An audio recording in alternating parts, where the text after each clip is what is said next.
तो लिक्विड भी पेट के अंदर नहीं जाता था, मुंह से नीचे ही नहीं उतरता था। तो चिंता होती थी, ये क्या है, ये कैसा पेन है कि जिसमें खाना नहीं खा सकते हैं और खाते हैं तो वॉमिट हो जाती है और वेट लॉस होता जाता है, तो भी खाते भी नहीं है तो भी पेन कम नहीं होता है। टेंट बिठाओ, ठीक हो जाएगा, नहीं, ठीक होने के कोई चांसेस नहीं है, वो तो पेन तो होगा ही, तो ठीक किससे होगा। मुझे पता चला कि अब उन्हें वेंटिलेटर में रखना पड़ेगा। ये तो ड्रिंक या वरियाली भी नहीं खाते थे। करियर बढ़ता गया और मेरा करियर डाउन होता गया। रोज एक दो पीस में खा लेता था काजू कतली। थोड़ा ध्यान नहीं रखा, ध्यान नहीं रखा, फिर खाने में पेन हो गया। फिर वापस पेन हो गया और वो ऐसा दर्द हुआ कि हॉस्पिटलाइज होना पड़ा। बस मैं एक बार कहना चाहती हूँ कि डाइट फॉलो कर दो, सेट है।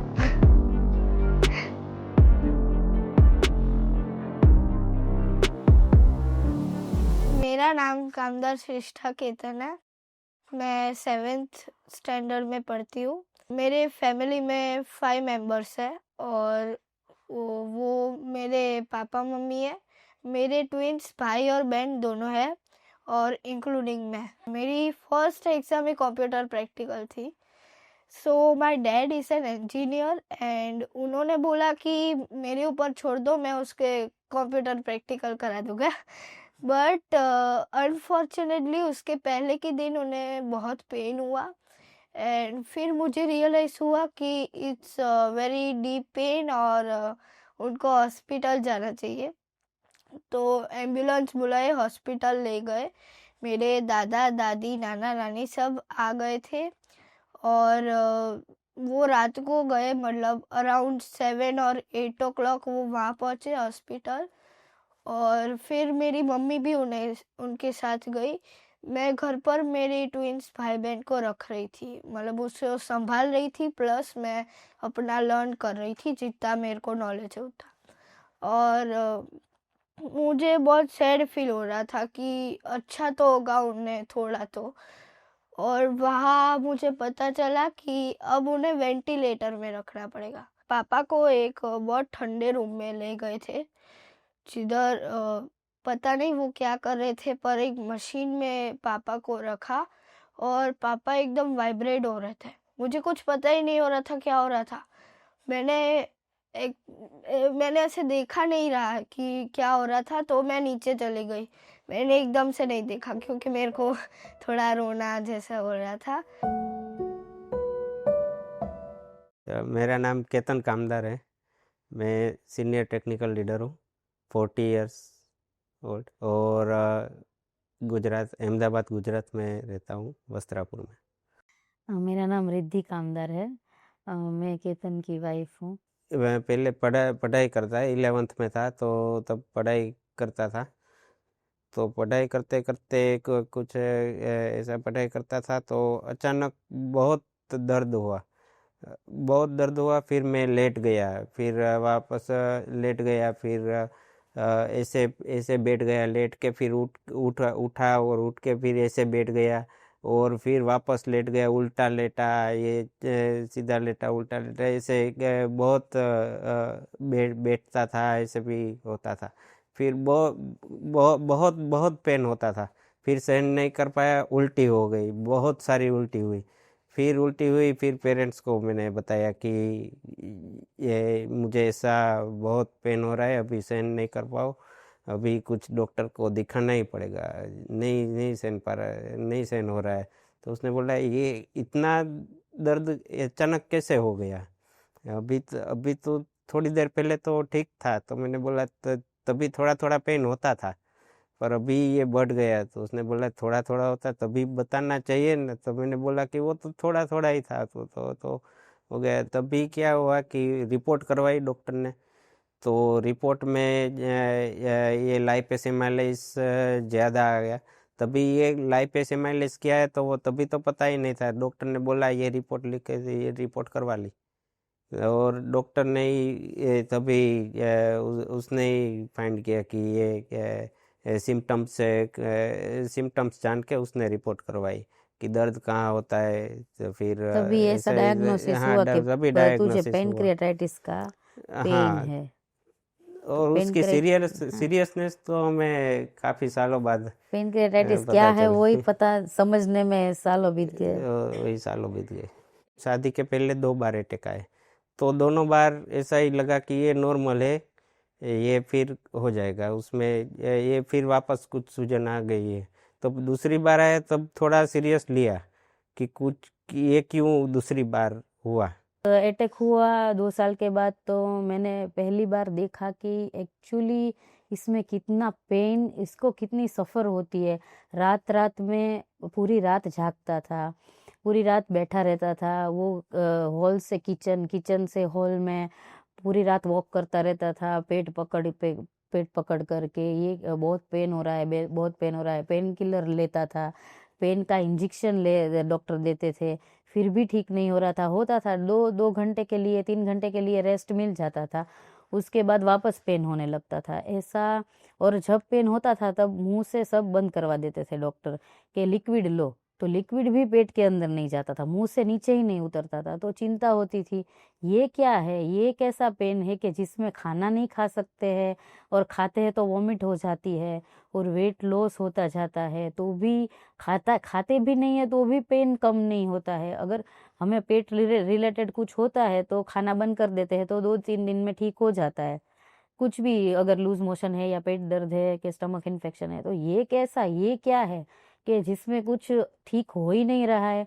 लास्ट में कंक्लूजन क्या आता है कि भाई हॉस्पिटल में एडमिट कर दो, 3-4 दिन ऐसे सफर रहो, पेन में रहो, और चौथे दिन उसको एडमिट कर दो तो ठीक हो जाएगा। तो एडमिट करो, आईवी में से वो बोतल चढ़ाओ, और 4-5 दिन वो भी कुछ मुंह में से मत दो, कुछ खाने नहीं दो, लिक्विड भी मत दो। तभी हल्के हल्के से 2 दिन के बाद, 3 दिन के बाद पेन कम होता जाता है, क्योंकि लगातार पेन किलर जाती है अंदर और खाना बंद हो जाता है, तो अंदर की सूजन जो होती है वो कम होती जाती है, और खाना फिर धीरे धीरे चालू होता है। तो मुझे लग रहा था कि ये क्या है, ये कौन सा दर्द है, पता नहीं चल रहा था। फिर जब भी फ्री होती थी तो सर्च करवाती थी, ये पेनक्रियाटाइटिस क्या होता है, ये क्यों होता है, तो भी उसमें कुछ पता नहीं चल रहा था। सब लोग बोल रहे थे उसमें, कोई बोल रहा था कि ज़्यादा ड्रिंक करने की वजह से ऐसा होता है, पर इसमें ऐसा कुछ, ये तो ड्रिंक क्या वरियाली भी नहीं खाते थे, तो इसको क्यों हुआ ऐसा। तो बहुत अंदर से मेरी एज भी 21 ईयर की थी, तो कुछ पता ही नहीं चलता था क्या हो रहा है, मेरे साथ क्यों ऐसा हो रहा है, इसके साथ क्यों ऐसा हो रहा है। तो कुछ प्लानिंग ही आगे का पता ही नहीं चल रहा था कि ये क्या हो रहा है, कुछ पता नहीं है। चलो हॉस्पिटल में से घर डिस्चार्ज होके घर आ गए, अभी ठीक है। अभी डॉक्टर बोल रहे हैं अभी सेमी लिक्विड से चालू करो, फिर लिक्विड पे आओ, और बाद में वो खिचड़ी और वो सब चालू कर दो। हॉस्पिटल से आते थे, फिर ऐसा चालू करते थे, 2-3 दिन ऐसा खाना देते थे, फिर पेन कम हो गया, एकदम अच्छा हो गया तो धीरे धीरे वापस खाना चालू कर देते थे। और वो भी जो हम रूटीन खाते थे, और छोटे थे तो बाहर का भी खाना होता था, कभी कभी मन होता है तो खा लेते थे, फेस्टिवल आते थे तो घर पे बनाते थे, वह सब खाते थे। और फिर वापस 1 साल होता था और ऐसा पेन वापस स्टार्ट हो जाए, आज मुझे पेट में दर्द हो रहा है, क्यों वापस, हमने तो एडमिट होके सब कर लिया था, अभी वापस हो गया। तभी पता चला कि ये क्रोनिक पेनक्रियाटाइटिस है और ये बार बार होगा, तो हर साल होता था 2012 में अटैक आया, और एडमिट तो होना पड़ता था। 2013 में फिर वापस अटैक आया, फिर वापस 2014 में, वापस 2015 में। तो ऐसे हर साल अटैक आते थे। तो पहले ऐसा सोचा कि क्या ये सीज़न का कुछ होगा, कि पहले ये जब ये बारिश की वजह से या कुछ ऐसा कुछ एटमॉस्फेयर कुछ ऐसा होगा, या खाने में कुछ ऐसा आ जाता है, ऐसे इसकी वजह से शायद ये हो जाता है, उसका रीज़न क्या है।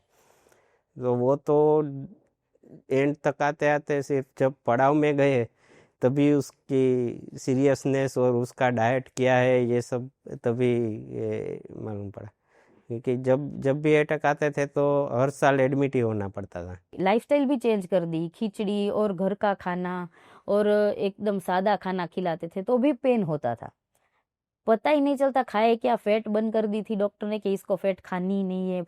पनीर नहीं खाए थे सालों साल, पनीर का टेस्ट भी पता नहीं था, खाना क्या होता है पता नहीं था। मैं अकेली मेरे लिए बनाती थी, इसके लिए कुछ बनाना ही नहीं होता था। पूरा दिन खिचड़ी बनाते रहते थे तो भी पेन होता था, खिचड़ी खाते थे तो भी पेन होता था, लौकी का रस पिलाओ, जूस पिलाओ, सूप पिलाओ तो भी पेन होता था। तो करे तो क्या करे, इसकी मेडिसिन क्या है? कुछ काम काम करता था और पेट में दर्द भी था, तो वोमिट भी होती थी। तो ऑफिस जाता था, ऐसे बैठे बैठे काम करता था और फिर वापस ऐसे, और कभी वोमिट हो जाती थी, वोमिट करके फिर वापस काम पे लग जाता था। और बहुत दर्द होता था। तभी कुछ कलीग्स थे तो वो घर पे छोड़ने आते थे। सॉफ्टवेयर इंजीनियर हूँ, तो वैसे कुछ हार्ड वर्किंग तो नहीं है, बैठे बैठे ही करना है। पर अगर जब भी दर्द होता है तो तब भी मैं हॉस्पिटलाइज होता था, तो फिर 10-15 दिन की छुट्टी, फिर 10-15 दिन का जो सैलरी जो वो कट हो जाता था। और बाद में जो भी मैं जो वर्क जिस पे काम कर रहा था तो वो दूसरे को असाइन कर देते थे, तो वो मैं कर नहीं पाता था कुछ काम। एक्सपीरियंस बढ़ता गया और मेरा करियर डाउन होता गया ऐसा। मेरे फादर इन लॉ के एक फ्रेंड थे, तो वो भी परेशान थे, मेरे फादर इन लॉ भी। तो उसने हमें एक बार सजेस्ट किया कि ऐसे एक वैद्य जी है जो ये पेट के रिलेटेड कोई ट्रीटमेंट करते हैं। तो हम तो एक बार ऐसा हो गया था कि एडमिट हुए ना, तो उसके प्लेटलेट्स जो काउंट होते हैं ना वो 10,000 हो गए एकदम। तो उसकी जो बॉडी की जो शक्ति होती है ना वो एकदम कम हो गई, कुछ रिस्पॉन्ड ही नहीं कर पा रहे थे। वो आईवी में चढ़ाओ ना बॉटल, तो वो ब्लड का फुहारा उड़ रहा था, ऐसी हालत हो गई। डिस्चार्ज होके घर आए ना, तो भी डॉक्टर बोले, एक दूसरे डॉक्टर ने बोला कि ये क्या 10,000 प्लेटलेट में आप घर आ गए, क्यों डिस्चार्ज हो गए? वहाँ पे भी डायबिटीज नहीं था तो भी इंजेक्शन वो इंसुलिन दे दे के डायबिटीज आ गया। तो क्या हो रहा था लाइफ में कुछ पता ही नहीं चल रहा था कि ये है क्या और हो क्या रहा है। उसका कोई सॉल्यूशन नहीं था। एक डॉक्टर बोले कि मुझे बोले कि आप है ना इसका गोल ब्लेडर निकलवा दो, या आप ऐसा करो कि ऑपरेशन करवा दो, कुछ डक में ये करो। कोई डॉक्टर बोलता था ये करो, कोई बोलते थे ये करो। तो हम सोचते थे ठीक है हम ये कर लेते हैं, उससे ठीक हो जाएगा, स्टेंट बिठाओ ठीक हो जाएगा। नहीं, ठीक होने के कोई चांसेस नहीं है, वो तो पेन तो होगा ही, तो ठीक किससे होगा? हम वो करें, पर ठीक तो हो ही नहीं रहा था।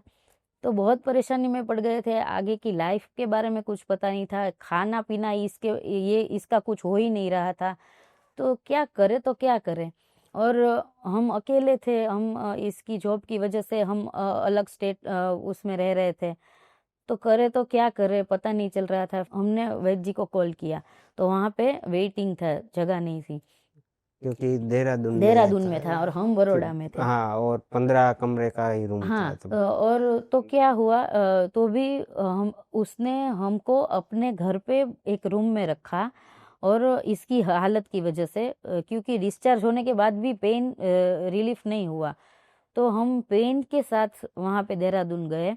और वहाँ पे उसके रूम के बाजू में हमको उसने उसके घर में वैद्य जी ने रखा। और वहाँ जाके पहली मेडिसिन दी, वो मलाई के साथ दी। तभी इतने साल बाद मलाई अंदर गई, तब मुझे ऐसा लगा कि क्या बात है, कुछ कुछ फैट तो इसके अंदर गई कि मलाई में दवा दी है तो ठीक है, कुछ गया अंदर। वो तो डॉक्टरों ने सब मलाई क्या है, दूध क्या है, पनीर क्या है, वो तो बंद ही कर दिया था, चीज़ क्या है। तो मुझे ऐसा लगता था मैं खा रही हूँ और ये नहीं खा पा रहा है, मुझे अच्छा ही नहीं लग रहा था। तो मैं कुछ बनाती भी नहीं थी, नहीं अपने लिए और नहीं किसी के लिए। तो तभी उसने मलाई से दवा चालू की। धीरे धीरे वहाँ आराम रेस्ट करवाया, पता चला कि रेस्ट करने से ये थोड़ा ठीक होगा। और ये डाइट उसने दिया, तब डाइट में पहली बार पनीर छेना दिया, तो अंदर थोड़ी होप जगी कि वाह ये अच्छा है, इसके अंदर पनीर तो गया, अभी ये ठीक है, चलो ये क्या कर रहे हैं, क्यों कैसे कर रहे हैं, दवाई से भी ठीक हो रहा है। तो यहाँ पे पूरा ध्यान देते हैं और 21 दिन की ट्रीटमेंट लेके बहुत डे बाय डे इम्प्रूवमेंट हो रहा था। तो ऐसा लगा कि नहीं, चलो ये आयुर्वेदिक के बारे में जो हमारे थिंकिंग है वो सब गलत होते साबित हो रहे थे। तो हम देख रहे थे कि चलो ये बराबर है, अभी ठीक पूरी तरह से हो रहा है। जब 21 डे हुआ वो कंप्लीट हुआ तब तो बहुत अच्छा रिजल्ट मिला हमें।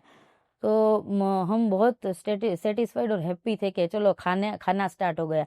फिर हमको बताया कि आप यही लाइफस्टाइल और यही खाना रखोगे तो आगे ठीक होगा, बाकी वापस ये हो जाएगा। हमारा खाना नॉर्मल होता है, जैसे हमने आज लंच में राजमा बनाए हमारे लिए, बच्चों के लिए मैंने जीरा राइस और मल्टीग्रेन रोटी और सलाद बनाया है। तो वैसे केतन के लिए क्या होता है कि जब वो रोटी खाते हैं तो राइस नहीं खाते और राइस खाते हैं तो रोटी नहीं खाते। तो उसके लिए मैंने मिक्स वेज की पनीर की सब्जी बनाई, पनीर छेना की सब्जी बनाई है, सलाद है। वैसे दाल होती है पर आज नहीं बनाई है। तो और मल्टीग्रेन रोटी है, छाछ है हमारी जो गुजराती बटर मिल्क वो छाछ बोलते हैं ना, तो वो दही होता है, उसके अल्टरनेट छाछ भी होती है। तो आज छाछ बनाई है, अंदर जीरा पाउडर और ब्लैक सॉल्ट डाल के। इसमें कुछ खट्टा नहीं है इसलिए कांसे की प्लेट में दिया है, बाकी स्टील की प्लेट में ही खाना खाते हैं। और वैसे सब कुक मैं स्टील की प्लेट में स्टील के बर्तन में ही करती हूँ। हम वो एल्यूमिनियम नहीं यूज करते हैं, मिट्टी के बर्तन या आयरन के लोहे के बर्तन, उसमें ही हमने वैद जी ने और शिखा मैम ने बोला है इसलिए हम उसमें ही रेगुलर का खाना बनाते हैं। ये खाने के पहले लेता हूँ। तो अभी आपके लिए ये नॉर्मल यूज नॉर्मल हो गया। यूज हो गया है। हम्म। 1 साल तो पहले इंसुलिन जब स्टार्ट हुई थी तो स्टार्टिंग में तो डर लगता था कि ये सुई लगाने में थोड़ा बहुत टाइम जाता था, 1-2 मिनट ऐसे ही बैठा रहता था, फिर ऐसे सुई लगा देता था, आँख बंद करके सुई लगा देता था। तो ये पहले की बात थी, तो हाँ। ऐसे लगा देता था कि पर अभी तो यूज तो हो गया हूँ, तो अभी तो कोई हाँ। इश्यू नहीं है। और मुझे ये इंसुलिन से क्या लगता है कि पहले ये इंसुलिन हमारा पेनक्रियास तो वीक ही है, तो वो इंसुलिन नहीं बनाता है। हम्म। तो अगर हमको बाहर से लेना ही पड़ता है इंसुलिन, हम्म। तो उससे क्या होता है कि पेनक्रियास में ऐसा सोचता हूँ कि पेनक्रियास को थोड़ा आराम मिलेगा इंसुलिन से। तो अगर हम बाहर से नहीं लेंगे तो इंसुलिन से पेनक्रियास को स्ट्रगल होगी इंसुलिन बनाने में, तो फिर वापस पेन हो सकता है। पर ये इंसुलिन जब से स्टार्ट किया है तो वैसे ठीक हो है, इंसुलिन मेंटेन भी रहता है। तो 1-2 बार डाइट में थोड़ा प्रॉब्लम हो गया था और हमको रिजल्ट मिला। उसके बाद से तो हम इतना ध्यान रखते हैं, हमारी लाइफस्टाइल भी हमने ऐसी कर दी है, हमारा खाना भी ऐसा कर दिया है। प्रोटीन डाइट ले लिए, हमारे छोटे जो बच्चे हैं उसको भी हम छेना खिलाते हैं, हम उसको भी प्रोटीन डाइट देते हैं, मसाला नहीं देते हैं। जो केतन का खाना है वो ही हम घर पे बनाते हैं, खाते हैं। अगर क्या कुछ हमको मन हो गया है बच्चों को खिलाने के लिए तो केतन का अलग बना देते हैं और हम भी अलग खाते हैं। पर इसका डाइट का तो बहुत ध्यान रखते हैं, ऐसे ही हम ट्राई करते हैं कि भाई जितना हो सके उतना इसका ख्याल रखें। जब भी ये गरम मसाला वाला खाना खाता हूँ ना, तब मैंने नोटिस किया है तभी गैस एसिडिटी हो ही जाता है। हाँ। और ये 3-4 दिन तक रहता ही है, पेनक्रियास पे ही दर्द होता है। पर ये जब रिपोर्ट करवाता हूँ ना, तब पेनक्रियास का कोई प्रॉब्लम नहीं आता। तब डॉक्टर बोलता है ये नॉर्मल गैस एसिडिटी है, तो वो ठीक हो जाएगा, दवाई देते हैं, गैस एसिडिटी की दवाई देते हैं, तो ठीक हो जाता है। तब से ये खड़ा मसाला बोलते हैं या तो गरम मसाला बोलते हैं। लाल मिर्च भी नहीं होती है इसके खाने में, कम होती है अगर होती है तो। और बाकी हरी मिर्च में ही इसका, हल्दी और हरी मिर्च में ही खाना बनता है केतन का। और हमारा भी ऐसे ही बनता है, लाल मिर्च हम और गरम मसाला हमारे खाने में भी हम यूज नहीं करते, गार्लिक भी यूज नहीं करते। कभी कुछ बनाया होता है तो जब विंटर के सीजन में गार्लिक ले लेता हूँ थोड़ा थोड़ा। हाँ। और बाकी ऑनियन की ग्रेवी करते हैं, पर वो भी एकदम वो फ्रेश बनाया हुआ बना के ही उसको खाने को देते हैं। बनाया हुआ भी पड़ा हुआ भी नहीं खाने को देते हैं।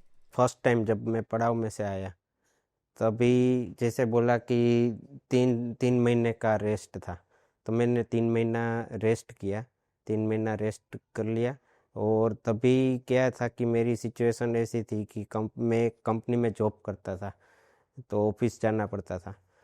तो उसने तभी मैंने बोला कि ये मैं 3 महीने रेस्ट करना है मुझे, तो उसने बोला कि मेडिकल कोई सर्टिफिकेट दो, ऐसा कुछ, वो सब सबमिट करवा दिया। तो उसने बोला तभी उसके जो एचआर थे, तो उसने बोला कि ये नहीं हो पाएगा, आपको शायद जॉब छोड़नी पड़ेगी। तो मैंने बोला कोई बात नहीं, मैं जॉब छोड़ने के लिए रेडी हूँ, मुझे पर मेरे के आराम करना ही पड़ेगा। तो उसने बोला कि अभी रिज़ाइन दे दो और बाद में जब आओगे तब मैं पहली प्रायोरिटी आपको दूंगा। तो तभी मैंने जॉब में से रिज़ाइन दे लिया और घर पे रेस्ट ही किया। 1 साल के बाद वापस पड़ाव में गए थे, तो तब सिर्फ दिखाने के लिए गए थे कि अभी कैसा है, ठीक है। तो फिर शिखा मैम से मिले, तो उसने बोला कि ठीक है अभी तो। फिर रिपोर्ट सब करवाया, सब ठीक था।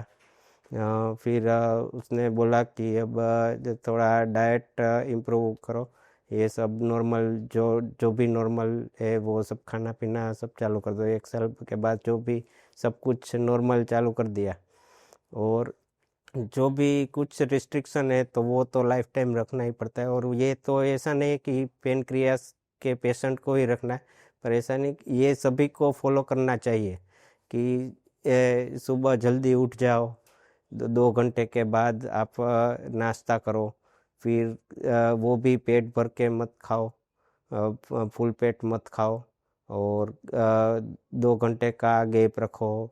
ये सब खाने में एक लिक्विड या फिर सब्जी, रोटी, ये सब लो, हेल्दी खाओ। बस उसका कहना था कि जो भी है सीज़न का हेल्दी खाओ और खुश रहो।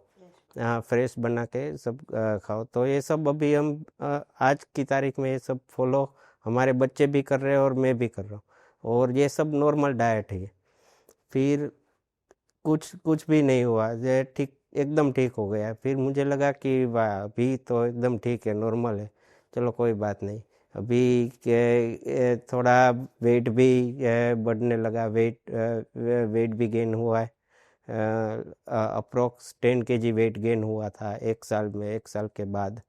तो during 1 year approx 10 to 15 kg I gain my weight. So वो काफ़ी इम्प्रूवमेंट हो गया। तो ये सब भूल गया था कि कुछ हुआ है। पेनक्रियाटाइटिस तो जैसा कुछ फेस है के वो भूल बस गए वो थे, माइंड में से निकल गया एकदम कि नॉर्मल ये इंसान नॉर्मल बन बस गए। है। फिर सब कुछ खाना पीना चालू कर दिया, कुछ फॉलो करना बंद कर दिया, और गेस्ट आए एक्सरसाइज भी तो कर हाँ ली, एक्सरसाइज, एक्सरसाइज करने लगा। फिर बोला रात कि को मैंने जागना बोला चालू कर दिया देर क्या तक। कि उतने टाइम से कुछ एकदम रेस्ट ही कर रहा था, 2-3 साल से रेस्ट कर रहा था। अभी थोड़ा सोचा काम कर ले, तो रात को जाग कर फिर काम करता था। 2-3 बजे जाग कर फिर काम करने लगता था, और सुबह उठ जाता था जल्दी। कभी कभी 7-8 बाहर का बजे खाना फिर खा लेते थे। एक्सरसाइज करता था, सूर्य नमस्कार करता था। कभी पेट भी थोड़ा बड़ा हो गया था, तो सोचा कि थोड़ा एक्सरसाइज कर ले, पेट की एक्सरसाइज कर ले। तो ये सब हार्ड एक्सरसाइज की। मैं बहुत स्वीट खाने लगा। MRI पहले भी करवाया था, पर ये क्या था कि डायबिटीज आ गया था मुझे। 2 दिन से पेन तो चालू ही था, पहले थोड़ा थोड़ा थोड़ा थोड़ा पेन पेन चालू था, 2-3 दिन से पेन चालू था। फिर डायबिटीज तो था ही, शुगर था, तो कुछ खाना पीना बंद था। तो इंसुलिन भी बंद हो गया, क्योंकि खाना पीना सब कुछ बंद था। तो और 2-3 घंटे में इंसुलिन चेक करता था कि कैसा है, शुगर कैसा है, वो चेक करता था। तो ये सब तो बंद ही था। फिर पेन भी ज़्यादा बढ़ने ही लगा। कुछ भी मैंने डाइट सब कुछ बंद कर दिया। फिर मैम को फ़ोन किया था, तो उसने बोला कि हनी नींबू का स्टार्ट कर दो। मैंने बोला डायबिटीज़ है, तो उसने बोला सिर्फ नींबू चालू करो, ये हनी मत डालो उसमें, सिर्फ नींबू पानी पियो और चेक करते रहो। और ये उसने बोला ये पेन किलर इंजेक्शन सडनली का बोला, तो पेन इंजेक्शन भी मैंने ले लिया। तो इंजेक्शन पे से भी कुछ क्योर नहीं हुआ। सडनली पेन बढ़ ही ट्रामाडोल गया या कुछ एकदम। ऐसा कुछ ऑफिस के लिया बाद वो भी। ऑफिस से आते ही वो नहीं आधी हाफ ऑफिस खत्म हो, तभी ऑफिस में गए ना तो 2 घंटे के बाद आ ही गए घर आ पे ही गया।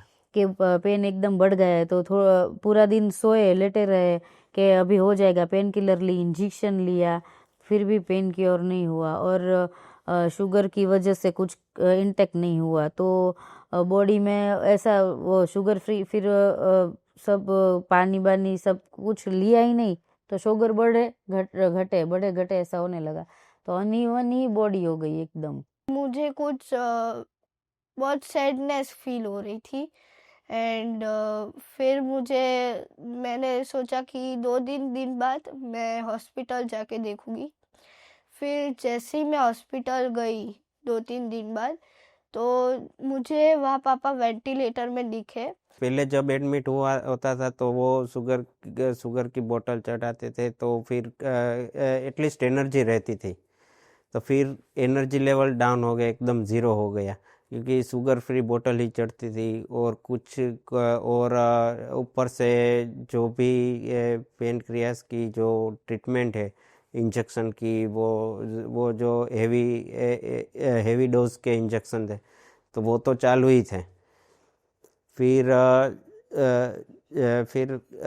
रिपोर्ट करवाई डॉक्टर ने, तो रिपोर्ट में जो पेनक्रियाटाइटिस का जो है वो एक्यूट आया, पहले क्रोनिक था, फिर ये इसमें एक्यूट आया पेनक्रियाटाइटिस के, उसने बोला एक्यूट पेनक्रियाटाइटिस है। 2-3 मिनट में नर्स आ रही है, जा रही है, इंजेक्शन दे रही है, दवाई दे रही है, और ये सब देख के मेरे को लगा कि pancreatitis is not so easy disease.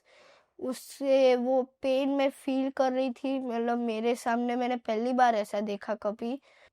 मैंने बोला कि मैं नहीं कर पा रहा हूँ, अभी सहन नहीं होता है, और पूरी बॉडी ऐसे ध्रुजने लगती थी, ऐसे कांपती थी, पूरा बदन कांपता था कि क्या करूँ। कुछ मेरे कपड़े भी निकाल दिए, ये सिर्फ एक कोट है, वो दर्दी का जो कोट आता है, वो कपड़े आते थे, वो पूरा विंटर में कपड़े निकाल के पूरा एक कोट ही पहनना था, कुछ भी कपड़ा नहीं पहनना था। और एकदम एसी वाले रूम में ले गए, और शुगर था, तो शुगर से वजह से कुछ खाया पिया नहीं था, कुछ भी वेट नहीं, भी तो लॉस हो गया, वापस वेट 10 भी kg वापस लॉस। 10 kg वेट लॉस हो गया।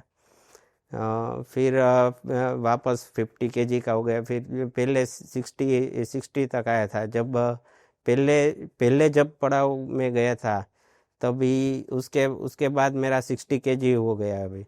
और फिर ये 1 साल के बाद जब पेन हुआ, तो 60 में से वापस 50 kg आ गया। वैसे तो मेरे मम्मी पापा रोज मेरे को जाने थे, तो वैसे मेरे को कुछ अच्छा नहीं लग रहा था कि मैं अलोन थी, घर पे अकेली, स्कूल में अकेली। फिर लंच भी कभी कभी मैं खुद बना देती, मम्मी तो होल टाइम विथ डैड, तो मेरे को भाई बहन को रखने पड़ते, एग्जाम का स्ट्रेस होता था। इधर ये सब जो हॉस्पिटल है, इधर पापा लेटे और उधर एक छोटा सा बेड काउच हम कह सकते हैं वो था, उधर मैं बैठ के पढ़ाई करती थी। शिखा मैम से बात की, उसने बोला कि इधर यहाँ पे आ जाओ, और बहुत फिर रिक्वेस्ट वापस, की तभी वापस हाँ बुलाए। तभी, वैसे वापस नहीं बुलाते। हॉस्पिटल में उनको कुछ ज़्यादा वीकनेस ही थी, कुछ ज़्यादा वो चेंजेस नहीं दिख रहे थे मेरे को, तो पड़ाव में शिफ्ट किया। जब मेरा वेकेशन स्टार्ट हुआ मैं पड़ाव में गई, वो उत्तर प्रदेश था पड़ाव, और वहाँ जाके 21 डेज मैंने वहाँ स्टे किया। सभी में दिक्कत है, वर्किंग लाइफ नहीं, वो disturb, family life disturb, parents disturb, kids disturb, सब कुछ डिस्टर्ब हो जाता है, और फाइनेंशियली डिस्टर्ब, सब कुछ है, माइंडली डिस्टर्ब, फाइनेंशियली डिस्टर्ब। मैं फ्री रहती थी उनके सामने, ज़्यादा हंसती ही थी, मतलब ऐसे नहीं बोलती थी, ताकि उन्हें फ्री हो कि चलो ठीक है वो अच्छा है। कुछ उसको टेंशन तो मेरे को थी, पर ऐसा दिखाती नहीं थी। मैं अच्छी थी, पर इनपुट में कुछ अलग ही थी। नॉर्मल लाइफ पड़ाव हो से गई आने है। के बाद तो हॉस्पिटलाइज्ड लगभग 8-9 साल के बाद होना पड़ा। हाँ, ये पड़ाव में एक शिखा दीदी है जो ये पड़ाव चलाती है, उनकी मॉम ने मेरे को दिया है।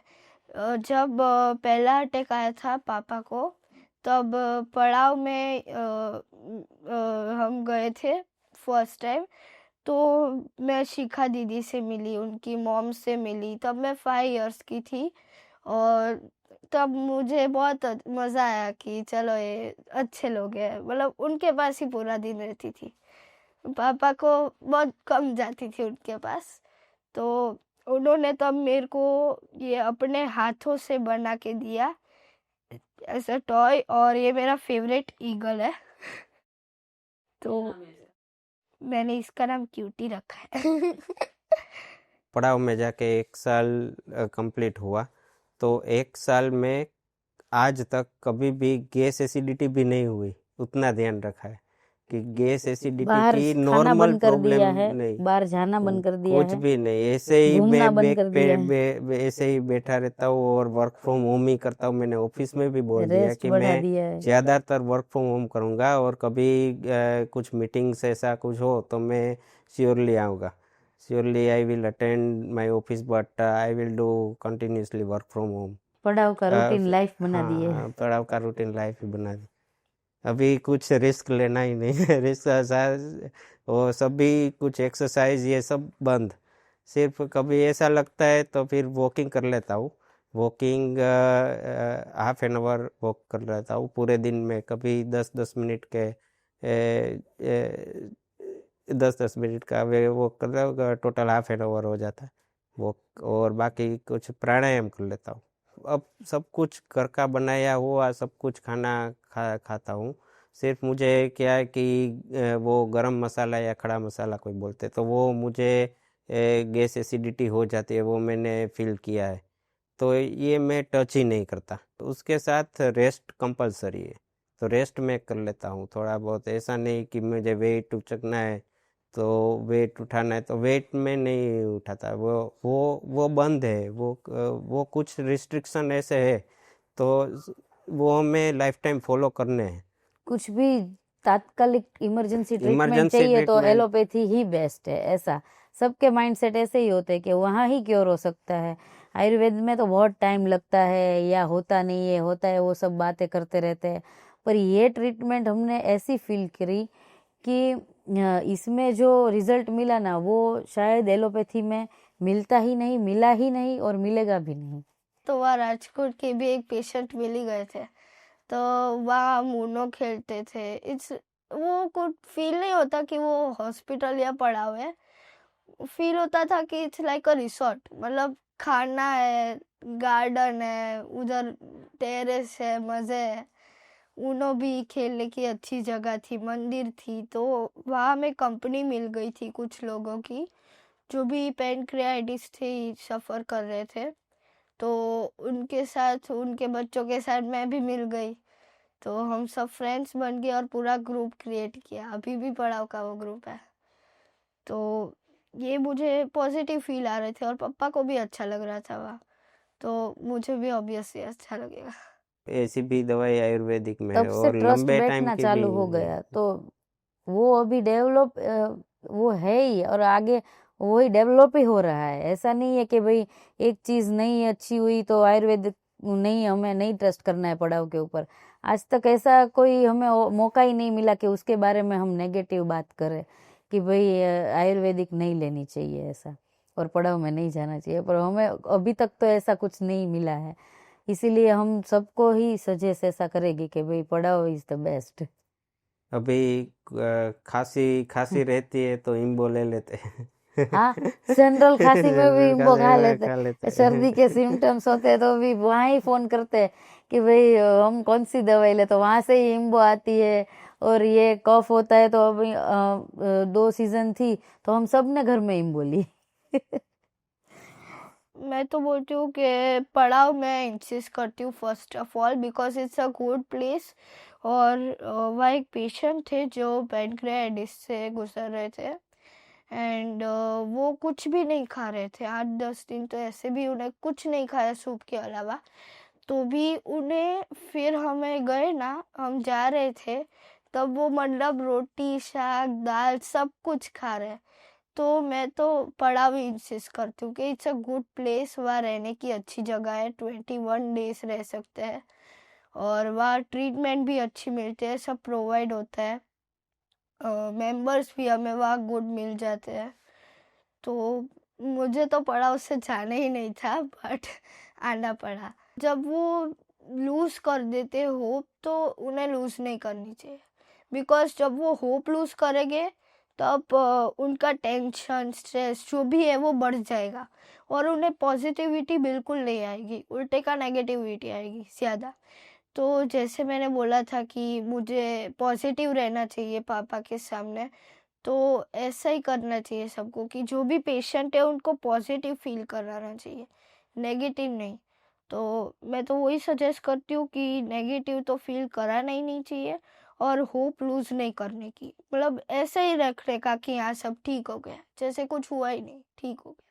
जेन्युइनली आप आंख बंद करके कुछ भी बिना सोचे यहाँ पे पड़ाव में जाओ और ये ट्रीटमेंट लो। ये आयुर्वेदिक आप जो सोच रहे हैं वैसी ट्रीटमेंट नहीं है, क्योंकि हमारे खुद के ऊपर हो गया है ये, तो हम सबको ऐसा बोलेंगे कि भाई आपको पेनक्रियास की प्रॉब्लम है तो आप कुछ मत सोचो, आप एलोपैथी में भी मत जाओ। आप एडमिट हो तो ठीक है, पेन थोड़े टाइम के लिए पेन रिलीफ हो जाओ, बाकी आंख बंद करके रिव्यू लिए बिना वहाँ चले जाओ, क्योंकि हमारा सेकंड जो लाइफ मिली है हमें इसके बाद की, तो वो हम फील करते हैं, इसलिए हम सबको बोलते हैं। मैं कामदार श्रेष्ठा केतन हूँ और मैं इंसिस्ट कर रही हूँ कि जो भी पेनक्रियाटाइटिस से गुजर रहे या फिर तो किसी भी फैमिली मेम्बर ने कोई पेनक्रियाटाइटिस का पेशेंट है, तो प्लीज़ उन्हें ये वीडियो शेयर करो, दिखाओ और उन्हें पॉजिटिविटी थोड़ी फील कराओ, जिससे उन्हें थोड़ी नॉलेज आए। तो जिसकी होप लूज़ हुई है वो लूज़ मत करना please. Pancreatitis is not the end of the life, it touches the end of the life and comes back. मैं एक बार कहना चाहती हूँ कि डाइट फॉलो कर दो, सेट है।